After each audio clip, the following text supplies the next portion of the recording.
There's been over 27 MCU movies that has come out since 2008 that has managed to gross a combined gross of $25 billion.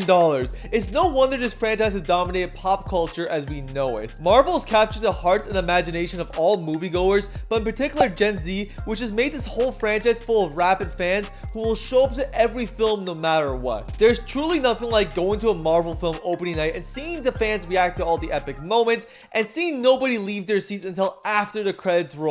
It gives a sense of community unlike anything I've ever seen. Marvel films has also been the subject of constant criticism from people claiming that it's not cinema. What happened? Take anything I say with a grain of salt because, well... But yes, I would say there's always been some sort of criticism towards the MCU, but I really think it started taking place when one of cinema's greatest living directors, Martin Scorsese, claimed that Marvel films aren't cinema, but rather theme park rides. Now, Scorsese is valid to say anything. He has directed some of my favorite films of all time, like Casino and The Wolf of Wall Street. But many have started using that as an excuse to start trashing on the MCU, and worse, a vocal minority of people are using that as an excuse to attack people on their opinions on the MCU. Now, the MCU does not need anyone defending them because they're doing just fine with the money they're making. What I do want to do though is say that Marvel films are cinema, and I really want to take a deep dive to why I believe so. The first thing I need to point out is yes, Marvel did popularize the shared cinematic universe format of characters crossing over, which on the surface seems like the main reason it's the big success it is. But many other franchises have tried to copy that format and have gotten lesser results. What makes the MCU different? While some Marvel films are better than doing this than other films, Marvel generally puts their characters first before anything else. Their first film,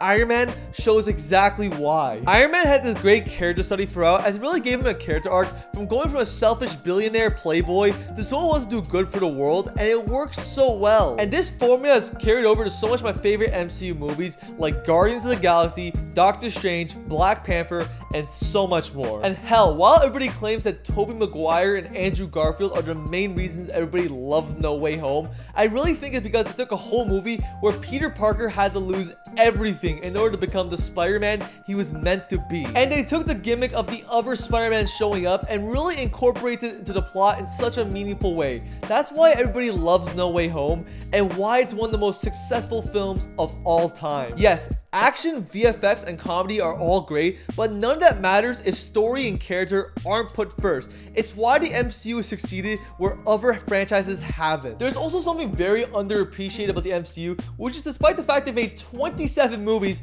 all of them are different in some way. I mean, Winter Soldier was a political thriller, Ant-Man was a heist film, and the upcoming Doctor Strange sequel will fully lean into horror elements. Now that we know why the films work, we need to evaluate why they're cinema. This is where I'm going to circle back to when this whole debate exploded when Scorsese said his comments in 2019. While I am annoyed at this journalistic trend of asking literally every director what they think about Marvel films, I can also see why older generations look down upon them. The thing is, there is a point to what Scorsese is saying in terms of how Marvel dominates pop culture. You could look to it into a cynical way and how only people will see Marvel films and not see lesser seen movies, which you can't deny. However, there's a larger debate that comes in here, and it comes to perspective. First of all, Scorsese is 79 years old. Did he really think he was going to fall out of his chair when Captain America held Thor's hammer? But the second thing I want to mention is that Scorsese was a cinematic auteur of his time, as in the films he made or the films he was into were the ones that his older generation looked down upon.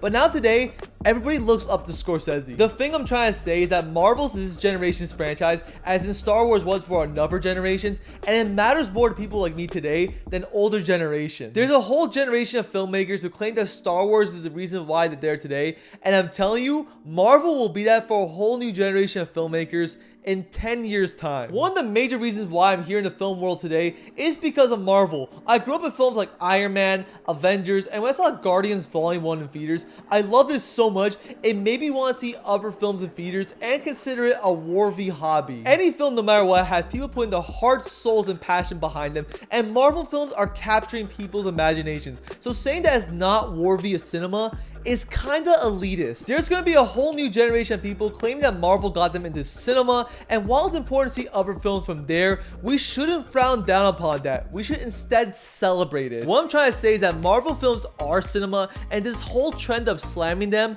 is something I don't subscribe to. Yes, I'm ready for all the comments saying that I'm not a real movie fan and that I should just give up, but I get excited for anything Marvel related, and I have no shame admitting that. The biggest thing is that cinema is supposed to be an escape. It's supposed to capture your imagination, and Marvel has done that, and I think it's important to recognize that. There's going to be so much people inspired by Marvel, and we need to realize it. It's why we should consider Marvel cinema and not an enemy of it. Alright guys, thank you guys so much for watching this video. I had an amazing time talking about this topic. If you guys enjoyed this video, please give me a subscribe, like the video, click the notification bell for alerts on brand new videos, and comment below. Tell me you guys thought of the video. Anyways, I'll catch you guys in the next video.